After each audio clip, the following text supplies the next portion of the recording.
आपके दिल की भावना सब सुंदर है, इसलिए आप साथ में आए हैं। किसके साथ आए? सुंदर बाई के संग आए हैं। कितनी ऊंची बात है। सब चीज में, विचारों में परिवर्तन आना चाहिए। तो यही यहाँ पे कह रहे हैं, उनके विचार भी बड़े सुंदर हैं और भई ना पहचान उनको संस्कार कछु नहीं, बसे गृहणी पास घर में नाम अजवाई कही। और श्याम जी की, उनके बेटे का नाम है श्याम जी, उनकी पत्नी का नाम है अजबाई। और दूसरो सुत मान जी है, पिता के रुख अनुसरे। और एक बेटा और है गांग जी भाई के, जिनका नाम है मान जी। एक का नाम श्याम जी, एक का नाम मान जी। ये श्याम जी तो नास्तिक थे, उनको कोई मतलब नहीं था किसी से, अपने आप में मस्त रहना। लेकिन मान जी जो दूसरे बेटे हैं उनके, वो बिल्कुल अपने पिता की तरह थे।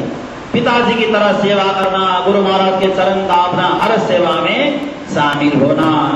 लघु भ्रात की जाया कई स्त्री हीरबाई नाम है। और उनके एक छोटे भाई थे जिनका नाम खेता भाई है, उनकी पत्नी का नाम हीरबाई। कुछ नाम आप याद रख लेना, बाद में काम आएगा। और हीरबाई का एक बेटा है जिनका नाम धनजी भाई है, धनजी। हीरबाई को कयो सुध नाम धनजी दास है, कई भगिनी बालबाई साथ में इन बास है।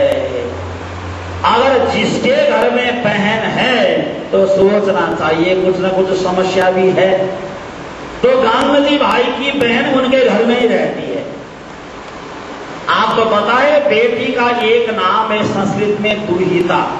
दुहिता संस्कृत में बेटी को दुहिता बोला जाता है। दुहिता का मतलब होता है दोहन करने वाली। कैसे दोहन करेगी? शादी से पहले पिता का खूब दोहन करेगी। पिताजी ये तो बड़ी लाडली होती है ना बेटी। शादी के बाद जब जाएगी 2-4 महीने में लौट करके आएगी तो कुछ न कुछ लेके ही जाएगी। खाली हाथ बेटी कभी नहीं जाती है। सो दुहिता उसका नाम रखा गया। ऐसे बहन का नाम है भगिनी। भगिनी का मतलब होता है जिसके घर में बहन है वो सबको भगा देगी, अब परेशान भी कर देगी। क्योंकि कभी भाभी की शिकायत करे, कभी भैया की शिकायत करे, कभी माँ की करे, कभी बाप की करे। अपने भैया को शिकायत करके घर के लोगों को आके रखे, इसलिए उसका नाम भगिनी है। भगिनी का मतलब वैसे तो बहन होता है। तो एक भगिनी उनके घर रहती है, उन भगिनी का नाम है बालबाई। बालबाई एक भगिनी घर में रहती हैं। और भ्रात गोविंद दास कहिए साथ में दाखिल नहीं। एक भाई और है जिनका नाम गोविंद दास है, वो सुंदर साथ में शामिल नहीं हुए। रहते तो उसी घर में लेकिन अलग एक भवन में रहते हैं। कभी न दर्शन करने आए, न कोई मतलब है, लेना नहीं देना नहीं, अपने आप में मस्त रहना है ना, कोई किसी से मतलब नहीं।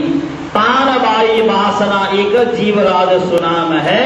तानबाई की बासा एक जीवराज करके सुंदर साथ वहां रहते हैं। माता बच्छाई कई सो रोज शामिल रहते हैं। एक माता बच्छाई है, वो बड़ी सेवा में तत्पर रहती हैं। उनकी बेटी गोमती बाई है, प्रतिदिन गुरु महाराज की सेवा करती हैं।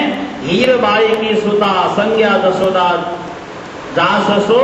और गोमती के भाई का नाम गणेश है। हीरबाई की इकलौती बेटी है जिसका नाम जसोदा है। और हीरबाई जी के यहाँ पे एक पुत्र की जो लड़की है उसका नाम राजबाई रखा गया है।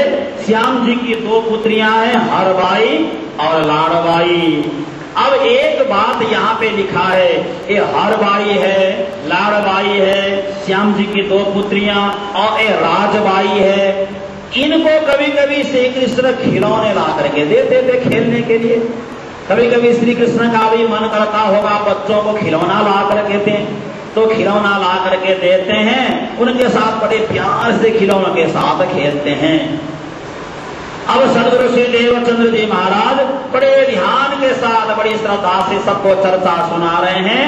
रमण ब्रजारु रास को सो भार बहुत दिखावही, शास्त्र साखी शब्द सबके रहस्य खोल लखावही। साथ के एक ठौर को तहा हर्ष मेला को बड़ो, एक साथी नहीं आवे वही परोक्ष उलट खड़ो। आई अंतर ते दई दर्श दस सकिन सहित सिरावही, परम उज्ज्वल सदन माही तीन बेर सुहावही। अब ब्रज की बातें करते हैं तो ब्रज की लीला होने लगी वहां पे, रास की बातें करें तो रास की लीला होने लगी वहां पे। और कभी कभार सखियों की बात चलती है तो 10 सखियों का झुंड वहां पे आकर के रास करने की बात वहां प्रकट हो जाती है। और कभी कभी तो श्री कृष्ण भोजन करने के लिए आते हैं और कहते हैं ये कड़वा है, ये तीखा है, ये खट्टा है, ये कसैला है, ये मीठा है, ये ऐसा है, ऐसा बोल करके स्वाद बखान बखान करके श्री कृष्ण भोजन करते हैं। एक दिन श्री देवचंद्र जी ने माही मंदिर चित्र कीनो लीला ब्रज और रास को, मथे घर घर घृत सवे उत गोपिका घर वास को। एक दिन श्री देवचंद्र ने चित्र बनाया, ये देखो ये गोपी है, यही दही मंथन हो रहा है, या सखियां नृत्य कर रही हैं। ऐसा बोल करके देवचंद्र जी प्रसंग सुना करके शांत होके अपने शयन कक्ष में जाते हैं और उन्हीं चित्र में से प्रकट होकर के दही मंथन होना प्रारंभ हो जाता है। उन्हीं चित्र में से गोपियां प्रकट होकर के नृत्य करना प्रारंभ करती हैं। और एक दिन तो रात्रि के एक दिवस तीजे जाम लीला है जीती, लिखी माय चित्र जैसी करी चेष्टा सबती थी।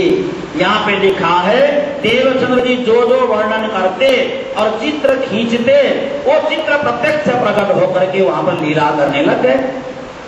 और लीला करते और कभी कभी तो किसी सुंदर साथ ने देखा कि गोपियां दही बिलो रही हैं, दही बिलो करके एक बड़े सारे परात में माखन इकट्ठा करके देवचंद्र जी जिस पलंग में बैठ करके चर्चा करते हैं उसके नीचे डाल रही हैं। ऐसा भी दृश्य देखा, यहाँ पे लिखा है ऐसा दृश्य देखा। और उन गोपिकन नवनीत मथी के भरी परात लयो तहा,